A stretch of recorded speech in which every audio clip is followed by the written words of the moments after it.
Well, hello, George. It's Tuesday morning, and we have a phenomenal guest, Dr. Wendy Hunter. Yeah, she's done so many things, I don't know where to start. Her topic is meeting Oh, families where they are at. well, okay. Well, I'll start with what I like.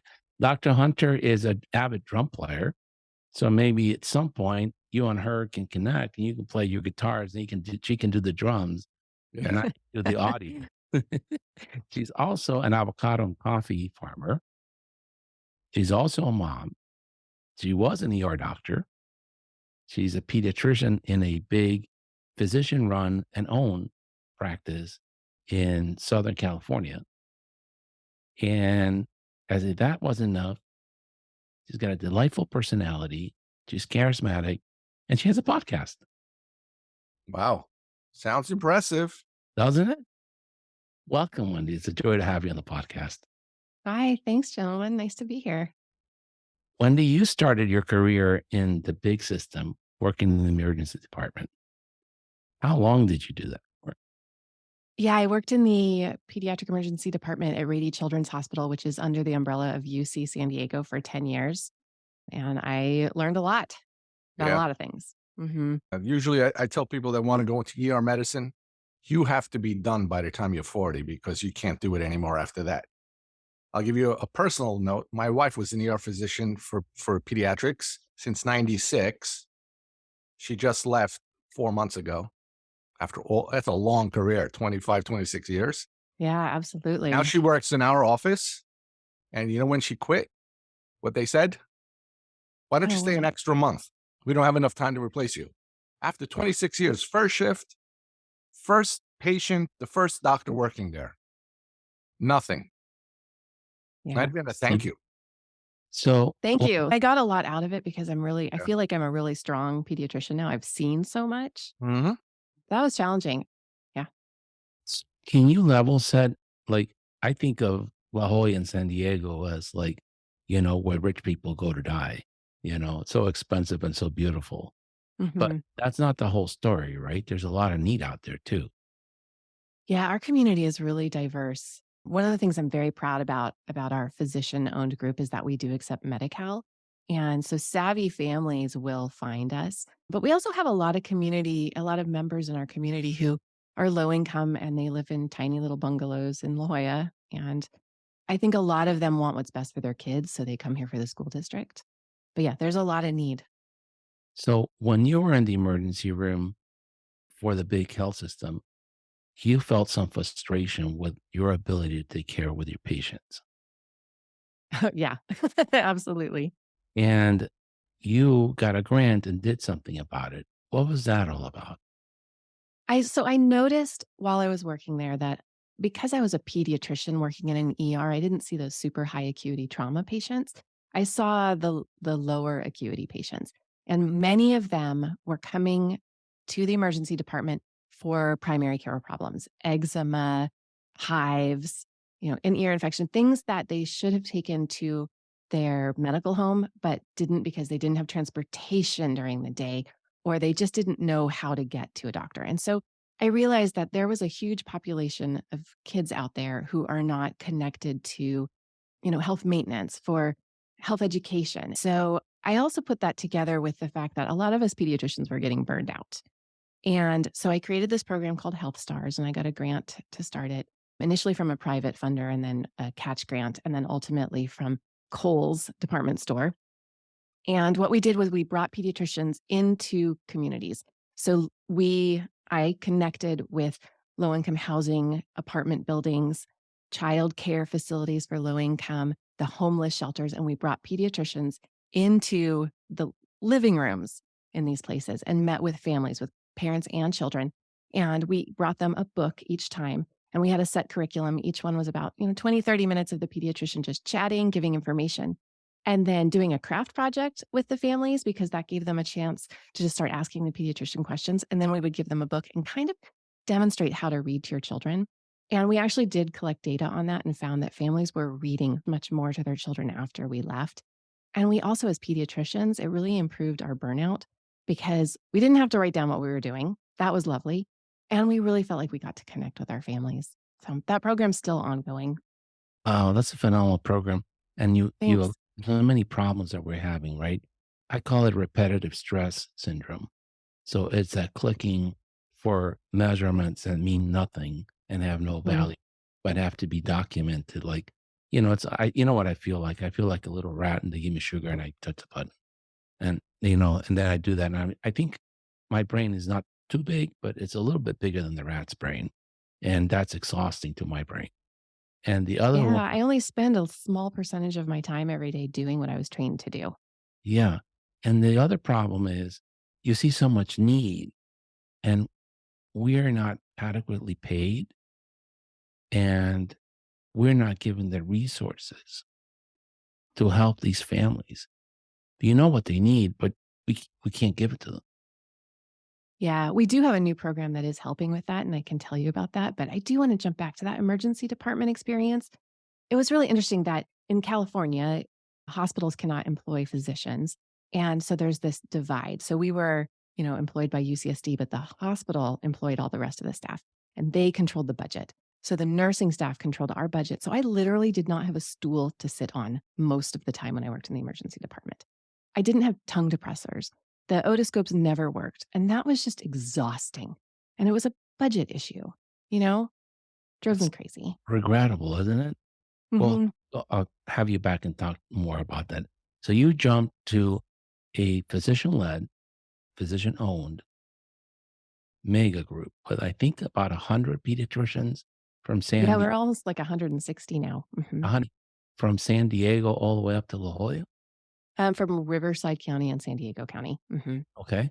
And when we first talked, when I said that, you just lit up. Yeah, You it's something to be really proud of. So, and it goes back, and our CEO, who is a physician, could tell you more about the history, but we started out as individual owned private practices who realized we weren't going to make it unless we banded together. And that's how this practice started. And we're really just a conglomeration and realized that we want to be consistent across each office and profit share. If your office has a bad year, but another office across town is doing well, we share that pool of funds and vice versa, going on and on over the years. It turns out to be, fair, equitable, and supportive of all the practices. love going to work. As much as a pediatrician possibly could, yes. I've got Yeah. it as good as it gets. It's a hard environment to work in, right? Yes, but it is 300% better than you are in the health system. Oh, so much better. And I feel like if I need something, someone cares and wants to make it better. And having that control and that hope makes all the difference. I listened to your podcast. I'm going to call it the Black Sox podcast. I don't if you remember which one it is. A mom that adopted some children, I believe. Hmm. And there was a construction site across the street, and the kids were wheezing. And she came in, and the socks were black above the tennis shoes and white below the tennis shoes. Hmm. Talked about how to advocate for your patients and our profession. How does a pediatrician, what's a playbook? Yeah, so I realized a long time ago that I can make an individual difference on a family, but there's a lot more impact when you go to that community level and advocate for a change. And it can be something really silly and tiny, like, you know, I noticed that kids can't cross the street to get to this park because there's not a crosswalk. And so they don't go to the park and you advocate to get a crosswalk. But yeah, in this particular case, this was tough. I don't know if we're going to ever solve this problem, but yeah, the school was adjacent to a huge construction project that was breaking up asphalt, and it was raining asphalt on this elementary school. And these kids were wheezing, and that mom was kind of powerless. So, as a single human to do anything about it. But so, advocacy is that level at which, it takes one person to get everybody else riled up and get everyone on board to have everyone call the construction company and complain or call their local legislator. The thing about legislators that's really powerful for us to participate in, and I know it's a little intimidating, they don't know anything about what we know about. It is kind of our imperative as professionals, as pediatricians, to tell them stuff because they don't know. So, on any topic that you care about, you can call your local congressman, senator, whatever, and leave a message and it will make it to them. But it's interesting because when you talk to the staff, they are 22-year-olds, these are not intimidating people, and they pass on the messages to their legislator. So, so the first kind of anxiety Mhm. is call a politician, right? Right. So But you can email them, which is even less intimidating, right? but you just take that step. Nobody will Mhm. bite. Nobody's going to bite you. Right. No one is going to bite you. And then the second step is to show up at their office and talk to kids. Because I mean, at my age, at Mhm. 20, as a kid, that Yeah. want to change the world. And maybe they look up at you because they have a connection with their own pediatrician. Absolutely. Or they're thinking about having their first baby. They're Oh, engaged. Mhm. so they That's will all you have engage to say. with you, even though I'm not so young and I've got gray hairs. They will engage with me, and they will Yeah. ask a lot of questions. Yeah, and their questions are so simple. It's the things that we know off the top of our head. It's part of our daily life. But to share anecdotes is really powerful. And if you go in there with a story like I shared about the kids who are getting asphalt rained on them every day, that that gets their attention, and they can that's something they can speak about. Okay, and then did you get the mothers involved to call the local legislator after you visited? In this instance, I just encouraged the mother to take action and checked back in with her, and I was just sort of her support, and sometimes that's all people need. I mean, she had the passion, she just needed the little bit of encouragement. Awesome. We need to write a national playbook. What Yeah. if we don't stand up? If we don't, I call it getting off our whiny chairs. Mhm. You know, we're like 2 year olds on the high chair, banging on the table, and no one's paying attention. We got to get off the whiny chair, walk over, and make our own food if we want to eat. Well, the thing about us whining is that we're whining about something that other people don't know about, so if we just tell them about it. So, for example, I we have 2 refrigerators in my office for vaccines for different insurance companies. Like, what really? If I Right. run out of private Prevnar, I can't take the Prevnar out of the No, VFC refrigerator? No, you can't. no. Like, let's fix that. You Yeah. can't. Well, you just put it back in. Oh, It's a because We neat can't do thing. it, you're but stealing maybe from the nobody state. knows. You're stealing Mhm. from the state. That's what they look at it as. The Yeah. lot numbers don't match into their inventory, into their system, to their computer. And if somebody whistleblows on you, they're going to come and slap you on the wrist and fine you. So nobody's going to want to mess with that. And they're not very nice. And not very nice. Back in the day, it used to be you could do that when it was a paper trail. Mhm. And, I guess it was okay. But today with their computers, it just doesn't work. Even though your EHR can manage back and forth, the New York State registries cannot do that. Yeah. So, Wendy, you're an avid farmer, Yes, I am. Yeah. and I haven't gotten any avocados yet, but I hear I'm going to get some roasted coffee soon. Yeah, yeah, if you wanna be my test audience. I'm Yeah. also a master gardener technically. Really? Yeah, I just finished my master gardening training. It's across the country, every community has one. It's 6 months of training, and then you're required to volunteer as a gardener in your community. It's very organized, very Oh, social, very fun. So it sounds Mhm. like manual labor. and where do Georgia doesn't like manual labor? Get Well, this. I manage the That, hotline you can call with questions about your garden. Oh, okay. Yeah, That I can yeah. do. Mhm. I don't like shovels and digging holes. Oh and god, I hate to admit this, but I can tell you guys, I don't wanna do any gardening with kids. Is that horrible? no, no, nothing. There are all these guys that do school gardens. I'm like, "No, thank you. No, thanks." Now you got me off track, but I have to tell you, there's a great guy that he fascinates me. I much admire. He's a UPenn, and he's the father of positive psychology. Okay. Marty Seligman. And he's a cranky old man. Mhm. Okay. And the most endearing story that he tells, and he tells it to all his graduate students, is the day he realized he had to change as a human being. And he was out gardening with his 5 year old daughter. And you know how 5 year olds are, they like to splash water, throw rocks. And the thought of actually pruning the roses with dad is foreign to them, right? And Mhm. he snapped. And he told his daughter, "What are you doing? We're out here gardening. We're not out here prancing and chasing butterflies." And she said, "Okay." And then, like 15 minutes back came and said, "Daddy, are you calm now?" And he said, "Yes." Oh. "Can we have a minute to talk?" A 5-year-old says this? Yes, Uh-huh. his Uh-huh. daughter. And he said, "Sure. What do you want to talk about?" He said, "Remember, for my birthday, I had to give up whining, and I've been trying really hard not to whine. Can you give up being grumpy?" Oh, that's And maybe why I like being a pediatrician. A little bit different perspective, huh? and so Marty said, "I got it. I got yes, of course I can do that for you, honey." And he's written that his book that he wrote after that is Flourish because he's an avid gardener. And Mhm. so he talks about what we need to do for our kids is strength based. What are they great at? And support that as opposed to keep labeling with you're deficient in this, you're deficient in that. And, because at the end of the day, you want them to flourish, not just to be normal. Uh, Mhm. but that's one of the, when you brought up gardening, Marty just popped into my head. And that's a phenomenal story. So yeah, it was very great. So I'll get some coffee. Oh, I was going to ask you, are you like like a fancy gardener? Like, like in my neighborhood with a HOA, if you flush too many times the toilet, you'll get a notice. Okay. So everything is regulated. So I call it a fake garden, right? Everything is. Mhm. Uh, Mhm. and I have a friend who's a PH in botany, and she has a natural garden.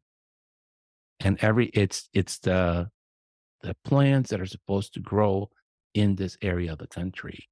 Mhm. So native gardening. Native, Mhm. yeah. And then what they have it all around the pool. And Mhm. what's happened is when they first moved into the house, we would get bitten by all these bugs. But now that she's got this native garden, it's so inviting to the birds. Yeah. Yeah. I try to attract bees, as a matter of fact. And they come in and there's hardly any bugs. Yeah, that's sort of interesting because sometimes you need bugs. It's funny because I've learned that predators are they sound like negative, but they're good bugs that eat the bad bugs. Yes. Yes. So are Speaking you of reframing things, so which kind of garden are you? Are you trying to make it like in my subdivision all pretty or are you trying to make it natural?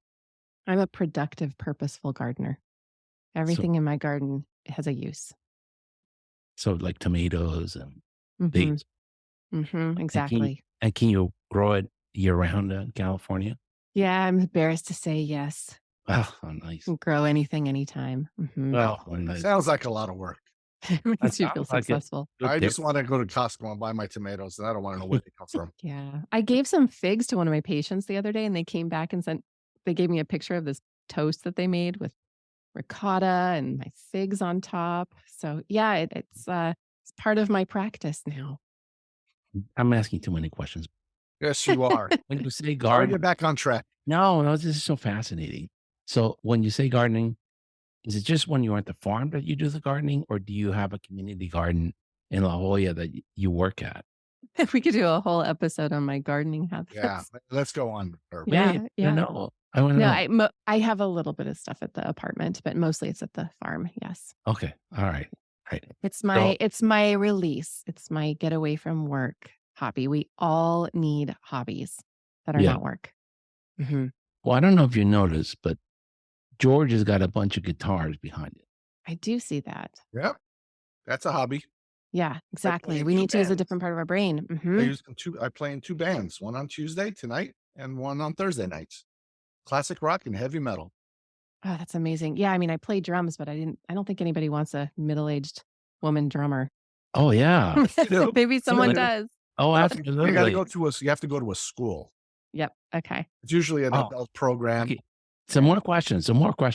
Where I'm talking about my hobby. no, I've been there when you play. It's beautiful. It's good. And You go to a school. and If you go to a and the 2 school, what ladies that happens? Please sing stop talking. are wonderful. If you go to a school, people pay, and because they pay, they show up. When you do your own Yeah. band, ugh, I had a rough day at the office, Herb. I'm not coming tonight. Then there's Oh, no good drummer. point. You're done. It's closed. So better to Mhm. pay. It's usually not a lot of money. Yeah, And, that makes sense. yeah. And where do you play the drums? Because you said you live in an apartment. Yeah, no, I torture my family. No one wants a drummer in the house. Yeah, I've got an electric kit in my apartment and an acoustic kit at my farm. Oh, well, Yeah. we need a pediatrician band. Mhm. But It's hard to do by Zoom, it turns out. Let's talk about my podcast. oh, Yes, yes, let's okay, do let's talk that. about your You got to podcast. control this guy. Wow, Yeah, On she tangents. phenomenal?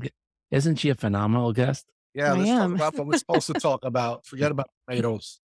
So, okay, so you do all these things and then you decide you want to do a podcast. It's a nice creative outlet. I actually had written a book is what really happened, and I was standing at a private party at a bar, and I was standing next to the woman who I knew had 5 children, and I said to her, and I'd had a drink or 2, and I said, "Hey, I read a book about kids," and I described it to her. I said, "Is that something you think a parent would like?" And she looked at me straight in the face and said, "No one reads books anymore. You should have a podcast." Then she said, "I have a podcast," and she immediately texted her producer, and now I have a podcast. So it was definitely a Forrest Gump moment, but it's been really great because it doesn't take as much preparation as writing a book, and I can pivot really quick and cover topics that are really timely, and I can answer parents' questions. And it's been wonderful too because, families will have a complaint in clinic, and we're talking about something, and I'll say, go listen to episode 12. It's going to explain way more than I can do right now. And then yesterday, I had the pinnacle moment. This mom, last appointment of the day, which was great. She walks in, she starts telling me about her child's constipation. And then she stops and she says, "Actually, I listened to your podcast, and this week's episode about having poop accidents really spoke to me because I didn't realize that it was not normal for my 5-year-old to have poop accidents. And that's why we're really here." And she said, "I listened to the podcast. I know what I need to do, but I just wanted to go over the plan with you." And Yeah. that's Oh, when I knew I had made it, right? No, you yeah. did good because people want to hear. I mean, you can find this information, Google anything and you'll find it. Hmm. Made by some corporation, by some academy or something. But when their physician is speaking to them, it's different. We discovered this in our office. We wanted to provide some anticipatory guidance. What shots are you going to get? What's going to happen at the 4-month visit? So we do Hmm. that and we send out a text message to them before their visit. The doctors would like you to watch this video. And it just blew my mind how people are actually listening to that. And then you can just talk and interact with the patient. And I ask them, and they usually say, "Yeah, doc, you've already explained everything in the video." Yeah, that's really Yeah. nice. And what we did is we put a twist on it. We have a younger physician and myself, Mm. I guess, Mm. senior physician. So, Um, we get so to you, talk about different diseases. He'll ask me, "Did you ever see measles?" And I say, "Sure, I did. That's why you should get the shot. It's not a good thing." Younger physician doesn't. so you talk on the podcast mostly about information that parents need. Mhm. It's very common, Mhm. and that takes a lot of time to explain to the examiner, right? Yeah. That's yeah, at least once a month I do something like that, a deep dive. Mhm. Okay. And what else do you talk about the podcast? I answer the questions that parents I know are too embarrassed to ask. They're those doorknob questions. So you're done with the visit, you put your hand on the doorknob and they say, "Actually, I have one more thing I want to ask you."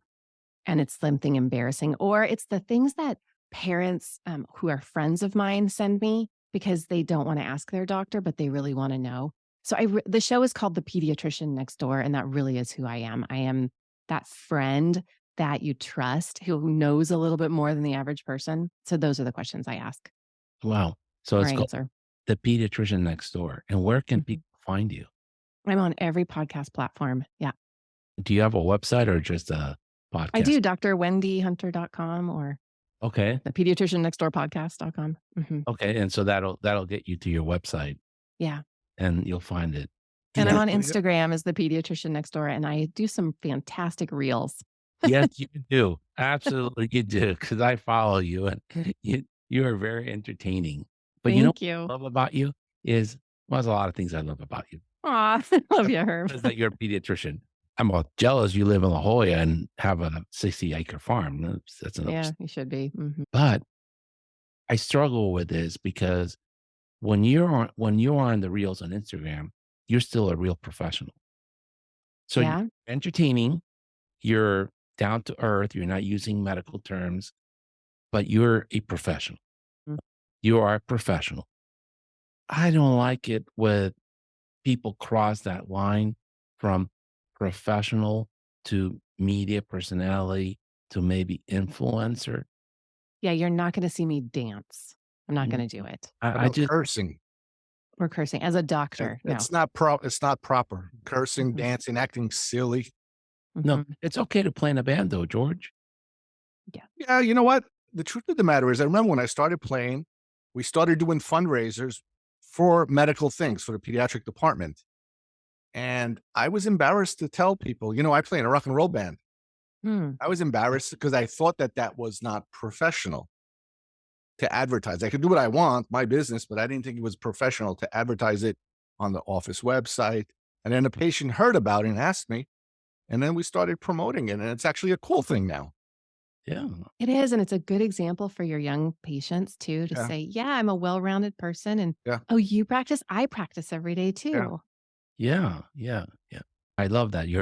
They're very well produced and they're so professional, and I really like that. Like my friends make fun of me because I will not drink in the community where I practice. I won't go to a bar, have a drink, Mm, and people are like, "You're being silly." Everybody knows that you're an adult. There's nothing wrong to have a beer with your dinner, and it's like you don't understand. My moms, right? The mhm. moms of my patients don't see me as a normal human being. Yeah. In a quarter-mile radius, I am famous around my office. You know what Yeah. I did? Oh, this is the worst. So sometimes I take a scooter, one of those paid scooters to work because I Yes. live that close to my office, and I didn't wear a helmet one day, and Oh, I had all these kids yelling. They could see me because 'cause I'm next to the elementary school. "Hey, Doctor Hunter, where's Your your helmet. helmet?" So, yes, we do have to be careful because we are an example. at least they didn't take videos of it and put it on Instagram and tag you on it. True. Yeah, I have a That would be fluorescent gold mortifying. helmet now, by the way. Can't miss it. Mhm. All right. Well, I think I've asked you enough questions, but what have I not asked you that you think is important for pediatricians and your audience to? Oh, this career is long. That's what I want, like, residents to know and students and high school students who think they wanna be a doctor. This is not a race. I think all of us did this. We kind of raced through undergrad, medical school, residency, and, like, there was always the next step, and then you get to the end and you're in practice and you're like, "Oh, this is okay. Now No, what?" And you've got this, like, hurried mentality. Just slow down, not a race, take your time.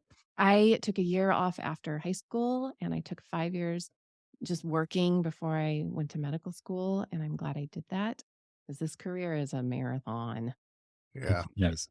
And we're You still gotta, running. We're still running. Yeah, I'm still running, you're still running. Mhm, Yeah. you gotta take time to smell the roses and mhm, make Yeah. your literally. coffee. Right? Yeah. Yeah. Well, Wendy, thank you so much for being on the podcast. Thanks, guys. You're a phenomenal human potato, as I call people. Yeah, You- thanks. Well, let me know what I can help you with, anytime. all right. Well, Alright. send avocados, coffee. Yeah. Invite me. Listen to the Pediatrician Next Door podcast. Share it with your patients.